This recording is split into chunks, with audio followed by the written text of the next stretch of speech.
신앙생활 이제 하던 우리에게 신앙생활 하면서 좀 마음에 불편한 점이 들 때가 간혹 있습니다. 그 중에 하나가 뭐냐면 우리가 용서에 대한 말씀을 들을 때 마음에 불편함이나 답답함이 이렇게 생길 때가 있죠.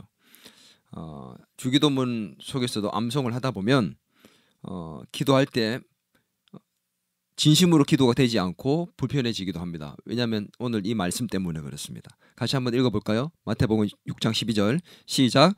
우리가 우리에게 죄 지은 자를 사하여 준 것 같이 우리 죄를 사하여 주시옵고. 이 기도에서 우리가 마음이 답답하거나 막힐 때가 많다는 거죠. 속으로 그래서 이렇게 생각을 합니다. 하나님, 이렇게 기도는 하지만 주님, 이 사람만은 용서할 수가 없습니다. 이 일만은 용서 못하겠습니다 라고 생각을 하면서 다른 건 다 용서하겠지만 이거는 안 돼요 라고 생각하면서 기도하기 때문에 답답하거나 막힐 때가 있다는 거죠. 왜냐하면 용서를 내가 받는 거는 막히지가 않아요. 근데 왜냐하면 용서를 내가 해야 되는 입장에 있으면 답답하거나 막힌다는 것입니다. 예수님께서 제자들에게 기도를 가르쳐 주셨는데 그 가르치실 때에 유일하게 전제 조건이 달려있는 내용이 뭐냐면 바로 오늘 이 말씀이에요. 어떤 거였습니까? 우리에게 죄 지은 자를 내가 사해 준 것 같이 우리 죄를 사해 달라는 그 전제 조건을 달아둔 기도입니다. 근데 이 기도를 오늘 이 짧은 기도지만 이 한 자리 짧은 기도를 살펴보면 몇 가지 의문점이 이제 들어요. 어떤 의문이 있냐? 한번 잘 보세요. 다시 보세요. 우리가 우리에게 죄 지은 자를 사하여 준 것 같이 우리 죄를 사하여 주시었고, 우리는 언뜻 알기에 이 말씀을 어떻게 우리가 생각을 하냐면 이렇게 생각합니다. 예수님께서 나의 죄를 용서해 주셨으니까 그것같이 저도 누군가를 용서하겠습니다라고 반대로 생각하고 있는 경우가 많이 있다는 거죠. 근데 보세요. 보면 누가 먼저 용서하는 거로 나와 있죠? 우리가 우리에게 죄 지은 자를 용서하여 준 것 같이 저의 죄를 사해 달라고 기도하고 있습니다. 누가 먼저 용서했다는 겁니까? 우리가 용서를 먼저 한 거로 가르치고 있다는 거예요. 예수님이. 여러분 아셨습니까? 이거? 우리가 용서하지 않으면, 그렇다면 용서하지 않으면, 우리가 우리에게 죄 지은 자를 용서하지 않으면 예수님도 우리의 죄를 용서하지 않는 걸까요? 우리가 우리에게 죄 지은 자를 사하여 준 것 같이 우리의 죄를 용서해 달라고 했습니다. 사해 달라고. 그러면 우리가 우리에게 죄 지은 자를 용서하지 않으면 예수님도 우리의 죄를 용서하지 않는 걸까요? 용서해 주는 걸까요? 이 짧은 구절에 우리는 이런 의문점을 제기할 수 있다는 거죠. 예수님의 용서가 먼저입니까? 우리의 용서가 먼저입니까? 뭐가 먼저예요? 우리는 그렇게 알고 있는데 오늘 예수님이 가르쳐 주신 기도에 보면 반대로 가르쳐 주고 있죠.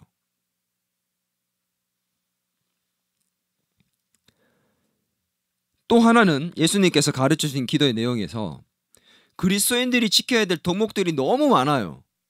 근데 그 많은 덕목들 중에 왜 하필이면 용서에 대한 것만 딱 집어넣었을까?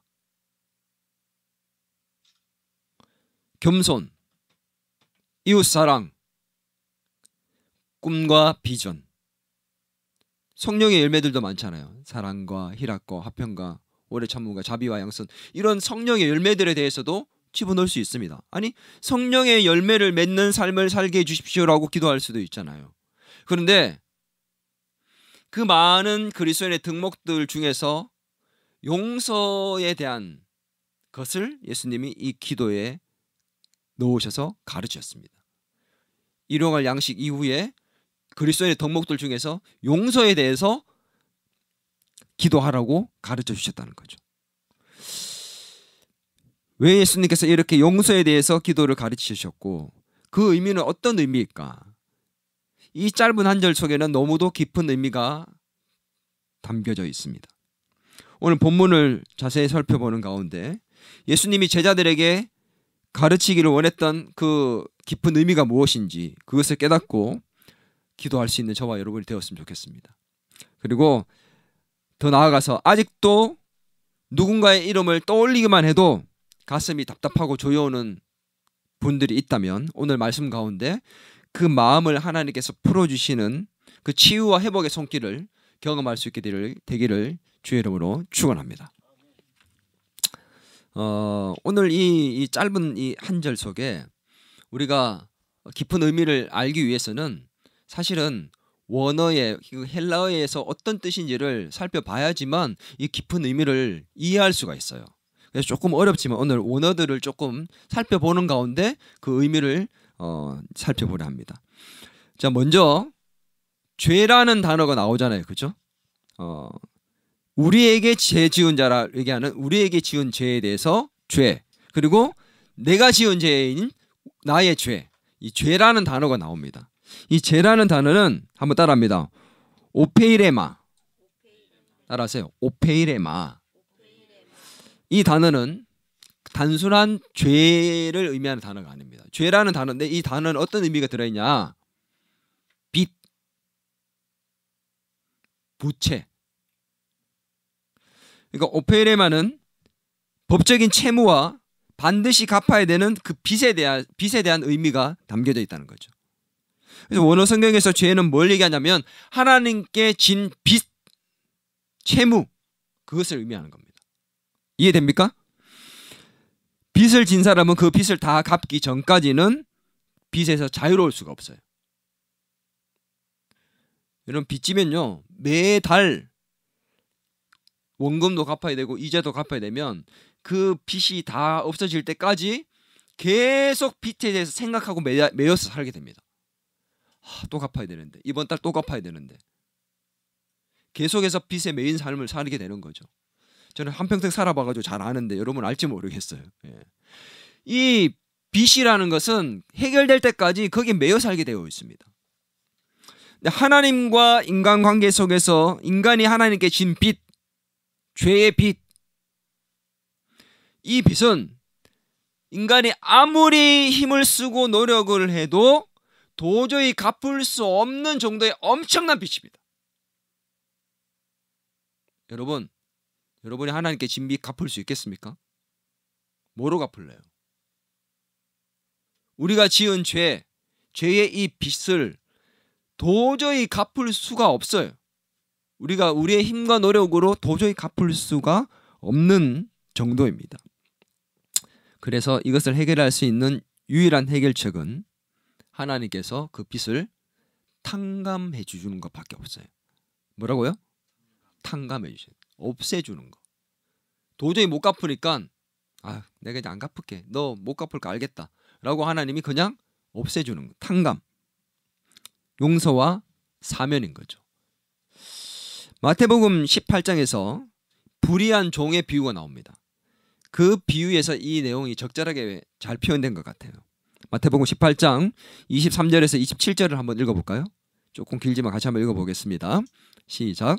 천국은 그 종들과 결산하려 하던 어떤 임금과 같으니 결산할 때에 10,000달란트 빚진 자 하나를 데려오매 갚을 것이 없는지라 주인이 명하여 그 몸과 그 아내와 자식들과 모든 소유를 다 팔아 갚게 하라 하니 그 종이 엎드려 절하며 이르되 내게 참으소서 다 갚으리이다 하거늘 그 종의 주인이 불쌍히 여겨 놓아 보내며 그 빚을 탕감하여 주었더니.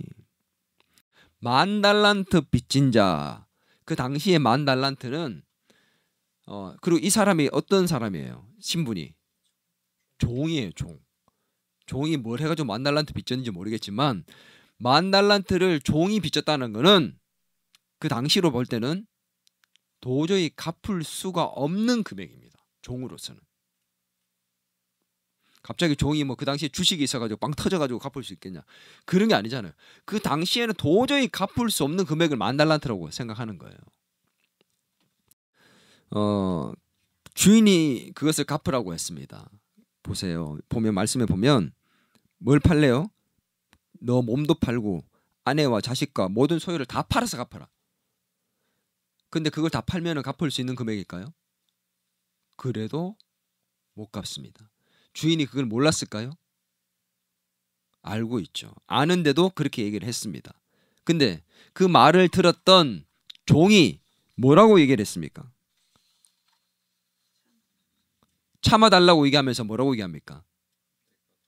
내가 다 갚겠다고 얘기를 하죠. 갚을 수 있는 금액이에요? 갚을 수 없는 거예요. 자기 몸을 팔고 아내를 팔고 자식을 다 팔아도 가진 걸 다 팔아도 도저히 못 갚는 금액인 걸 자기도 압니다. 근데 갚겠나이다 라고 얘기를 합니다. 주인은 갚을 수 없다는 걸 알고 있고 이 종도 갚을 수 없는 걸 알지만 주인은 갚으라고 얘기했고 종도 갚겠다고 얘기합니다.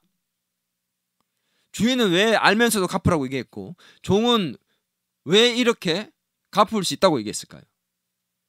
우리의 힘과 노력으로 뭔가 하면 가능할지도 모른다라는 생각, 그 당시 그것을 피하기 위해서. 이게 인간의 어리석음이에요. 우리의 힘과 노력으로 하나님께 진 빚을 갚을 수 있습니까? 우리의 죄의 문제를 우리가 힘쓰고 애쓰면 해결할 수 있어요? 이걸 해결해야 천국 가는데 내가 내 힘과 노력으로 내가 지었던 모든 죄들을 지금까지 여러분이 20살이면 20년을 살았던 그 삶의 모든 죄의 빚을 뭐로 갚을 수 있겠습니까? 하나님께.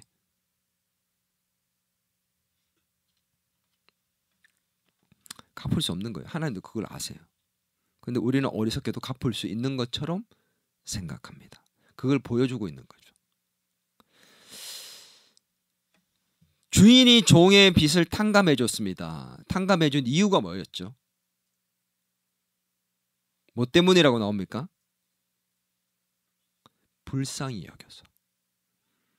갚을 수 없는 걸 아시고 얘기를 했는데 제가 갚겠습니다 라고 얘기하는데 그 갚겠습니다 얘기하는 그가 얼마나 어리석은지를 본 거예요. 주인이 본 거예요. 그리고 주인의 마음에 듭니다. 참 어리석구나. 아직도 네가 갚을 수 있다고 생각하다니. 그리고 불쌍히 여기는 마음으로 그냥 받지 않겠다고 탕감해 준 겁니다. 오늘 예수님께서 가르치신 이 본문에서의 그 기도는 불쌍히 여기시는 하나님의 그 마음으로 우리의 죄의 빚을 탕감받고 사함받은 그것을 바로 은혜라고 얘기합니다. 그 은혜로부터 시작합니다. 여러분, 이 기도는 그 출발점이 하나님의 은혜예요. 우리의 용서가 아니라 하나님의 은혜로부터 시작하는 것을 보여주는 것이 바로 오늘 이 본문이에요. 만 달란트 빚진 자가 그 빚을 탕감받고 자기도 다른 누군가를 탕감해주는 삶을 살아야 된다는 거. 우리가 우리에게 죄 지은 자를 사하여 준 것처럼 우리의 죄를 용서해 달라는 것. 먼저 우리가 용서하면 용서해 주신다는 그런 의미처럼 보이지만 그게 아니라는 겁니다. 우리가 누군가를 용서해야 예수님께서 우리 죄를 용서하는 게 아니라는 거죠. 도저히 갚을 수 없는, 해결할 수 없는 죄의 빚을 예수님이 탕감해 주시고 용서해 주셨기 때문에 그 기쁨으로 나도 누군가를 용서하고 나에게 진 죄를 사해 주는 그런 삶을 나도 살아내야 된다. 그런 삶을 고백하는 기도가 바로 이 기도입니다. 오늘 예수님께서 도저히 갚을 수 없는 이 죄의 빚을 탕감해 주시고 용서해 주셔서 그 기쁨으로 나도 누군가를 용서하고 또 주님 앞에 나와서 기도할 때에 나도 예수님이 주신 그 은혜에 대해서 감사하며 누군가를 용서하는 가운데 또 제 사함을 구하오니 제 죄를 용서해 주십시오 라는 기도입니다. 여러분, 용서의 시작은요 나에게 있는 게 아니라 하나님께 있습니다. 하나님이 먼저 용서하셨기 때문에 우리가 용서가 시작되는 겁니다. 진짜 용서는 내게 정말 갚을 수 없는 빚을 진 사람, 상처를 준 사람, 이런 사람들을 용서하는 거는 뭐 자잘한 것들은 누구나 할 수 있는 거잖아. 누가 봐도 용서할 수 없을 만한 그런 일들을 용서하는 그 용서의 시작점은 하나님께 있다. 믿습니까? 우리의 힘으로 되는 게 아니에요.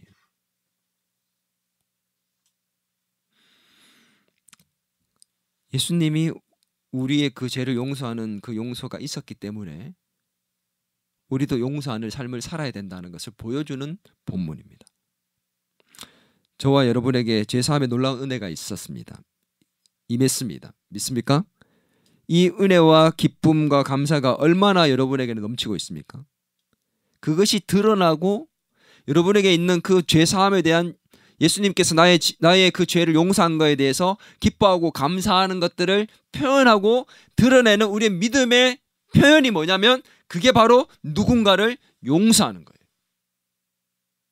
내가 진짜 예수님께서 나의 죄를 사해줬다는 도저히 갚을 길이 없는 나의 그 빚, 그것을 사해줬다는 그 기쁨과 감사가 있다면, 그것을 믿는다면 자연스럽게 드러나는 게 뭐냐면 나도 누군가를 용서하는 삶이라는 겁니다.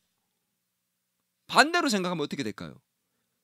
내가 이걸 깨닫지 못하고 기억하지 못하면 용서하지 못하는 거겠죠. 오늘 용서의 출발점은 하나님께 있습니다. 도저히 갚을 수 없는 죄, 빚진 우리의 이 빚을 탕감해 주신 그 하나님의 은혜, 그로부터 우리의 용서가 시작된다는 것입니다. 그래서 오늘 저는 이 용서라는 것에 대해서 조금 집중해서 볼 건데, 이 용서의 개념을 볼 때 오늘 이 본문에서 보세요. 우리가 우리에게 죄 지은 자를 용서해 주는 것이 있고 하나님께서 우리의 죄를 사해 주는 용서가 있습니다. 하나님의 용서가 있고 우리의 용서가 있다는 겁니다. 두 가지 개념 이해하십니까? 예. 자, 먼저 우리가 하나님의 용서에 대해서 한번 살펴보려고 해요. 우리의 죄를 사하여 달라고 기도했잖아요. 우리의 죄를 사하여 주옵시고라고 하는 이 사하여 주옵시고라는 이 단어가 원어로 뭐라고 되어 있냐면 한번 따라할까요? 아페스. 뭐라고요? 아페스. 이 아페스라는 단어가 단순하게 나의 죄를 잊어주시고 용서해달라는 그런 의미가 아닙니다. 이 아페스라는 단어는 어떤 의미냐면 한번 따라합니다. 놓아주다, 보내버리다, 탕감하다, 놓아버리다, 보내버리다는 뜻입니다. 하나님, 저의 죄를 놓아주십시오. 보내버리게 해주십시오. 사라지게 해주십시오라 단순하게 그런 의미가 아니라는 거죠. 제가 죄 지은 거 없는 것처럼 만들어 주십시오라고 단순하게 지은 것이 없어지는 정도가 아니라, 하나님, 제가 이 죄를 계속해서 짓고 또 하나님께 나왔네요. 지난주에 지었던 죄를 또 짓고 나왔네요. 이제는 이 죄를 보내기를 원합니다. 놓아버리기를 원합니다. 풀어주기를 원합니다. 이 죄에서 풀려나기를 원합니다. 그런 의미라는 거죠. 단순하게 없애주세요로 끝이 나는 게 아니에요.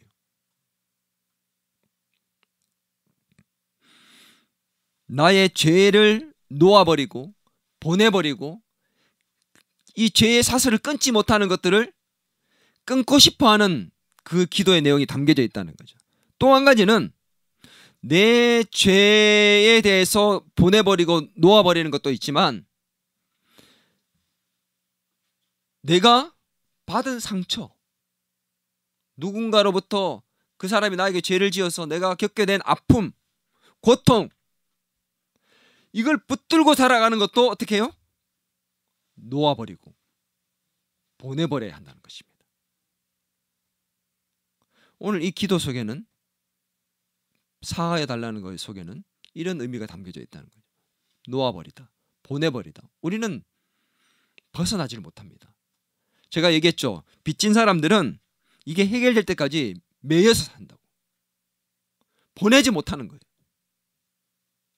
죄를 지은 사람들이, 그 죄로 인해서 엄청난 결과를 경험했던 사람들이 평생 그 죄의 사슬에 매여가지고, 죄책감에 매여가지고 벗어나지 못하고 보내지 못하고 발목 잡혀서 사는 경우가 너무 많이 있습니다.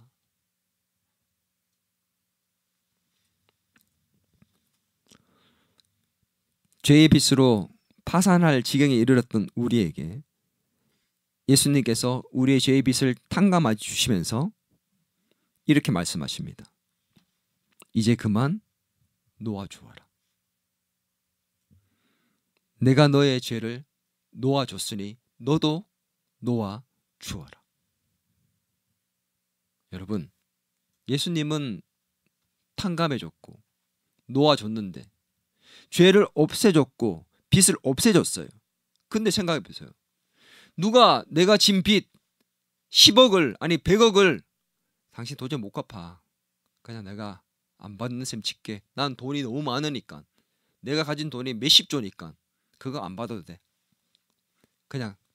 근데 그 사람이 100억 빚을 탕감해줬는데도 불구하고 계속 100억 이거 언젠가는 갚아야 되는데, 저 사람이 안 받는다 했지만 또 갚으라면 어떡하지?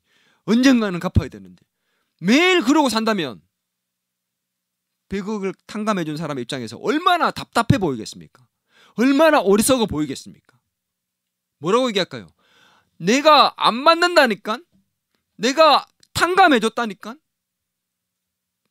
이제 자유롭게 살아. 이제 놓아버리고 살아. 이제 보내줘. 근데 이게 잘 못 보내는 거야. 사람은 이걸 못 보냅니다.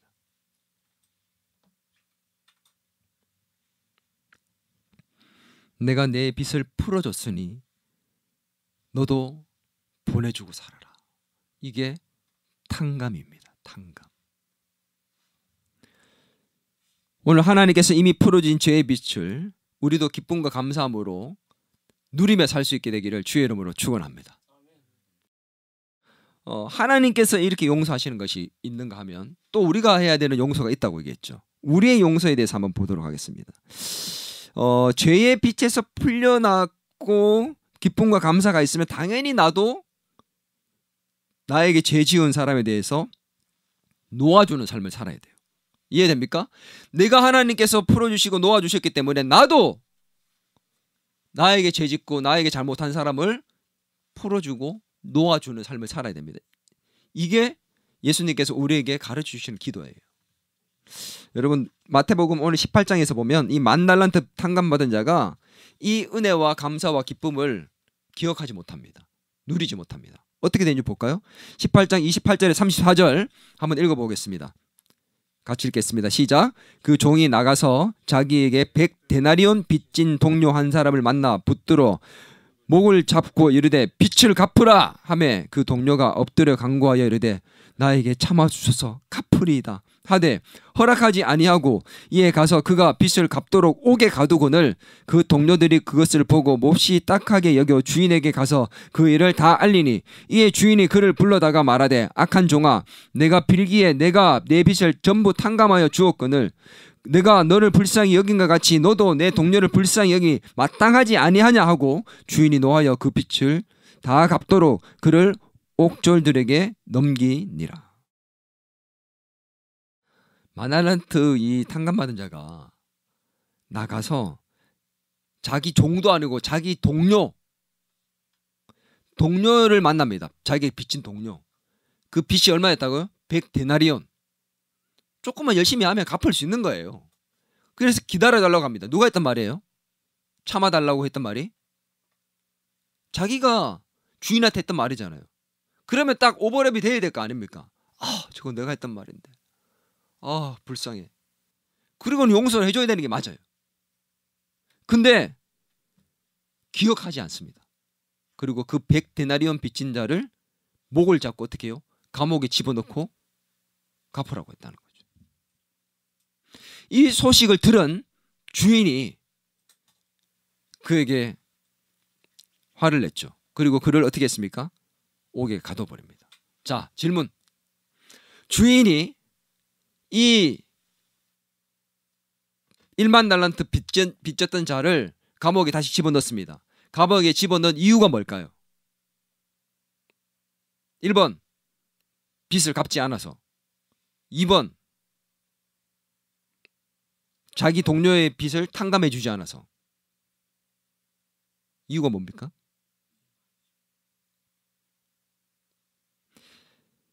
빚을 갚지 않아서가 아니라 빚을 탕감해 줬는데 자기는 빚을 탕감해 주지 않는 것을 보면서 너는 내가 내게 베푼 은혜를 기억하지 못하는구나. 그 기쁨을 누리며 살지 않는구나. 너는 빚을 탕감해 주지 않았으니 나도 너를 옥에 넣겠다. 빚을 갚지 않아서 옥에 넣을 거면 벌써 넣었어야 되는 거예요. 그게 아니라 빚을 탕감받은 자의 삶을 살지 않았기 때문에 옥에 넣었던 것입니다. 도저히 갚을 수 없는 죄의 빚을 탕감받은 은혜를 우리는 받았습니다. 그렇다면 여러분은 그 탕감받은 자의, 은혜 받은 자의 삶을 살아내고 있습니까? 나는 매일 죄를 짓고 똑같은 죄를 짓고 엄청난 그 죄는 사실 도저히 갚을 수 없는 빚인데 그것을 예수님이 다 탕감해 주고 있는데 우리는 나에게 죄 지은 자들에 대해서 나에게 상처를 주고 아픔을 주고 고통을 준 자들을 용서해 주지 않고 탕감해 주지 않고 살아가고 있다면 이 10,000달란트 빚진 자와 뭐가 다릅니까? 여러분, 이 설교를 들을 때 어쩌면 어떤 사람들은 지금도 마음에 계속 부딪혀오는 사람이 있을 수 있습니다. 직장 동료들 중에, 학교 친구들 중에, 내 후배 중에, 상사 중에, 가족 중에 누가 떠오를지 몰라요. 그러나 성경은 말하죠. 100데나리온 빚진 자에 불과하다. 네가 진 빚은 10,000달란트다.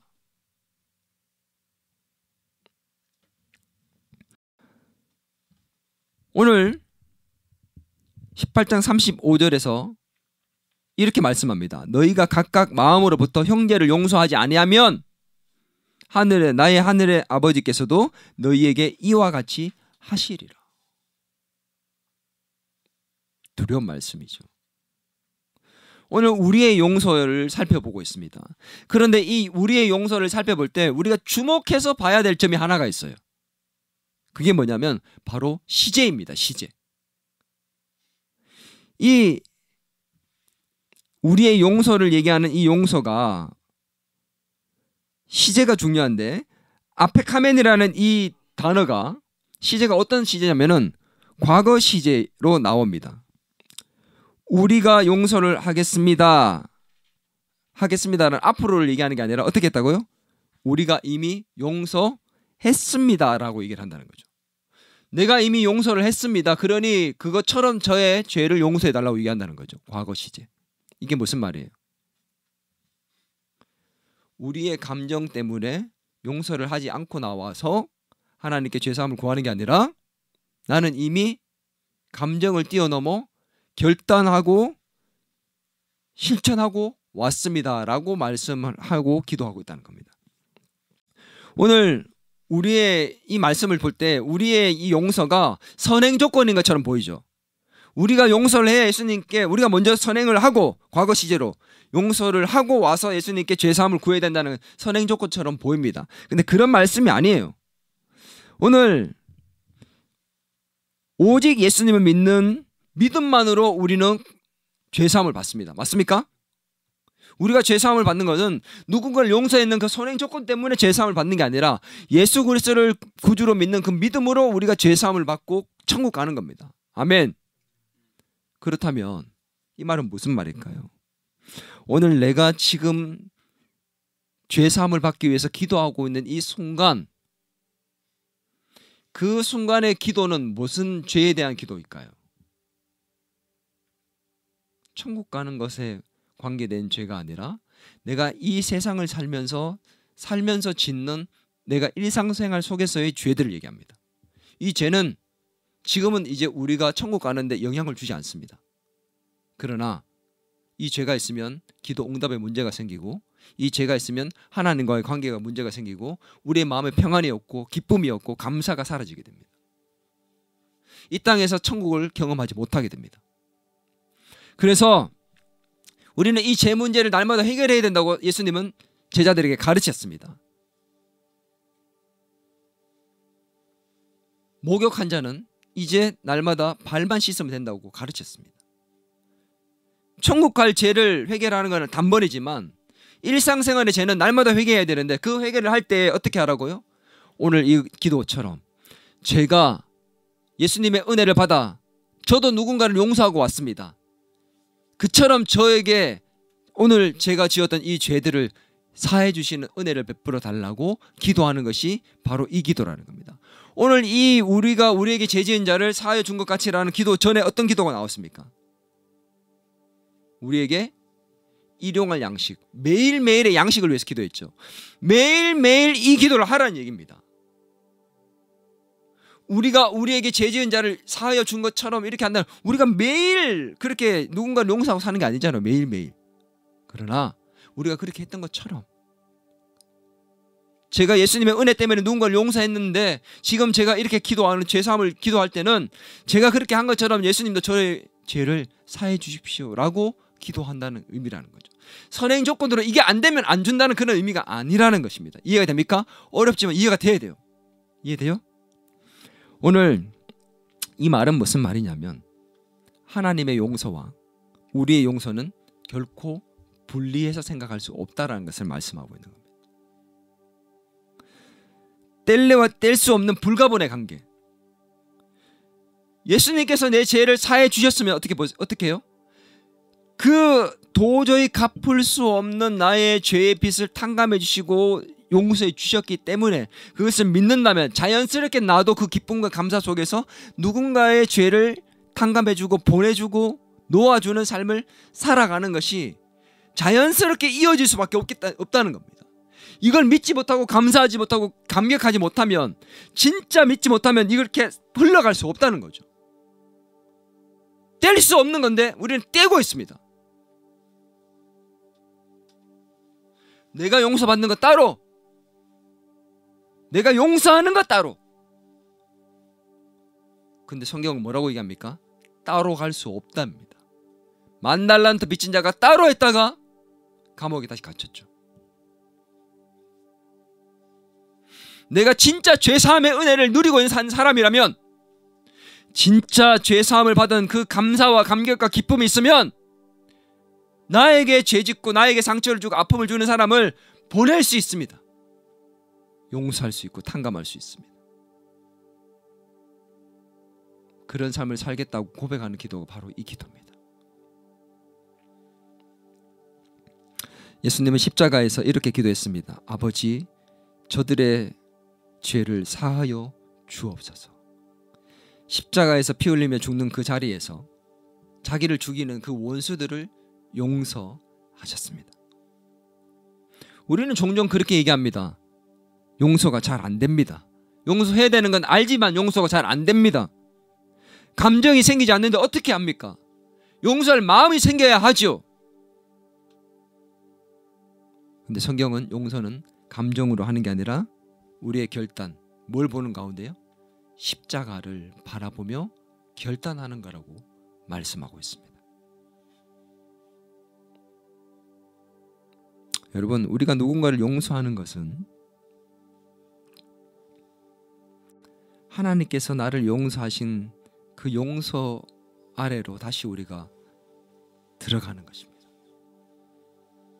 내가 누군가를 용서하는 것은 단지 누가 나에게 잘못한 것을 그냥 없는 것처럼 해준다라는 그런 단순한 개념이 아니라 내가 누군가를 용서하는 그 개념은 내가 다시 하나님께서 나를 용서하신 그 용서 아래로 들어가는 행위입니다. 그래서 용서는 우리의 믿음의 표현입니다. 어떤 믿음이요? 나의 죄를 사해 주신 그 하나님에 대한 감사와 기쁨을 표현하는 믿음의 표현입니다. 그래서 다른 덕목이 아닌 이 죄사함과 관련된 불가분의 관계가 있는 이 용서를 이 예수님께서 기도의 중요한 중심에다가 집어 넣으신 거죠.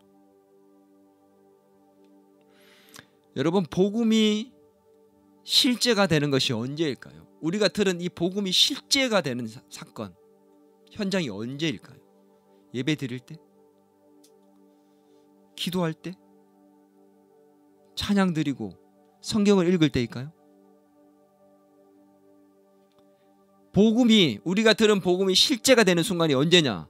바로 누군가를 용서할 때입니다. 용서야말로 복음이 실제가 되는 순간입니다. 왜냐하면 내가 용서할 때 비로소 예수님께서 어떤 마음으로 어떻게 나를 용서하셨는지를 내가 대면하는 순간이 되기 때문에, 내가 용서받을 수 없는 누군가를 용서할 때 나에게 용서받을 수 없는 짓을 했던, 죄를 지었던, 상처를 줬고 고통을 줬던 그 사람을 용서해 봐야 그때 그 순간 내가 대면하게 되는 겁니다. 뭘요? 나를 용서하신 예수님의 그 마음이 어떠한 마음으로 나를 용서하셨는지를 내가 대면할 수 있기 때문에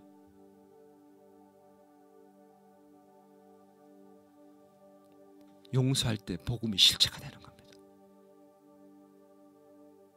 그때 진짜 내가 믿음이 고백되는 겁니다.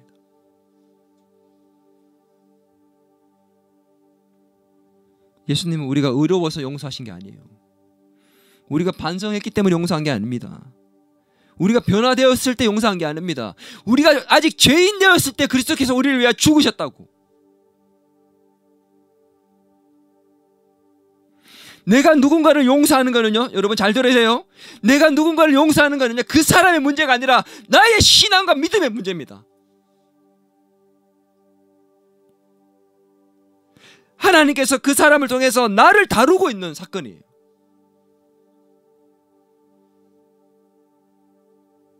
만달란트 빚진 자가 탕감을 받고 그 다음에 어떻게 살아가는지를 보고 있었던 그 주인, 탕감받은 자의 삶은 또 다른 누군가를 탕감하며 살 때 진짜 그 은혜를 아는 거거든요. 그 주인의 마음을 헤아리는 거거든요.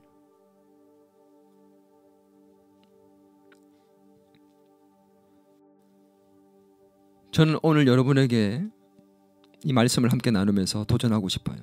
주님, 도저히 해결할 수 없었던 죄의 빚을 탕감받은 은혜로 저 또한 이제 용서하는 사람이 되겠습니다. 죄로부터 노움을 받게 하셨던 것처럼 저 또한 용서하고 놓아주는 사람이 되겠습니다. 여러분, 내가 먼저 죄로부터 노임을 받아야 내가 자유할 수 있고, 내가 자유해야, 노임을 받아야 누군가를 놓아줄 수 있는데, 내가 누군가를 놓아줘야 또 다른 자유와 기쁨을 내가 누릴 수 있습니다. 용서는 성경은 분명히 얘기합니다. 너를 위한 일이다. 오늘 이 결단과 기도가 저와 여러분에게 있기를 바랍니다. 그래서 여러분의 삶에, 저와의 삶에 진정한 자유와 기쁨이 가득하게 되기를 주의 이름으로 축원합니다. 하나님, 내 힘으로는 용서할 수도 없고 죄의 문제를 해결할 수도 없습니다. 그래서 기도합니다. 우리가 우리에게 죄 지은 자를 사하여 준 것처럼 우리의 죄를 사해 달라고. 죄의 사슬을 끊고 죄를 떨쳐내고 우리를 묶고 있는 죄책감을 보낼 수 있는 자가 되기를 원합니다. 하나님, 우리에게 상처를 주고 아픔을 주고 고통을 준 사람들을 용서함으로 우리의 마음으로부터 내보내고 떨쳐버릴 수 있는 자가들이 되기를 원합니다. 하나님, 용서받기도 어렵고 용서하기도 어렵습니다. 제 사함을 받기도 어렵고 제 사함을 주기도 어렵습니다. 오직 하나님으로부터 시작되는 이 용서, 죄 사함을 우리도 시작하게 하여 주옵소서. 주님, 용서받은 자로 용서하는 삶을 사는 복된 인생 되게 도와 주옵소서. 우리가 하나님 죄로부터 자유케 되게 하시고 누군가를 놓아줌으로 그로부터 자유케 되는 역사가 일어날 수 있도록, 용서받은 자로 용서할 수 있는 사람이 될 수 있도록, 우리의 삶에 그 믿음을 표현하는 자들이 될 수 있도록 주님 역사하여 주시옵소서. 그렇게 살 줄 믿고 살아계신 예수님의 이름으로 기도드리옵나이다. 이제는 우리 주 예수 그리스도의 은혜와 하나님 아버지의 크신 사랑과 성령님의 감화 감동 위로 교제 충만하심의 역사가 오늘 도저히 갚을 수 없는 죄의 빚을 탕감받은 자의 그 은혜와 감사와 감격으로 나 또한 누군가를 용서하고 탕감하며 내보내는 삶을 살기를 소망하는 더 기쁨의 교회 모든 성도들과 교회와 가족과 일터와 학교와 이 나라 위에 이제로부터 영원토록 함께 하시길 간절히 축원하옵나이다.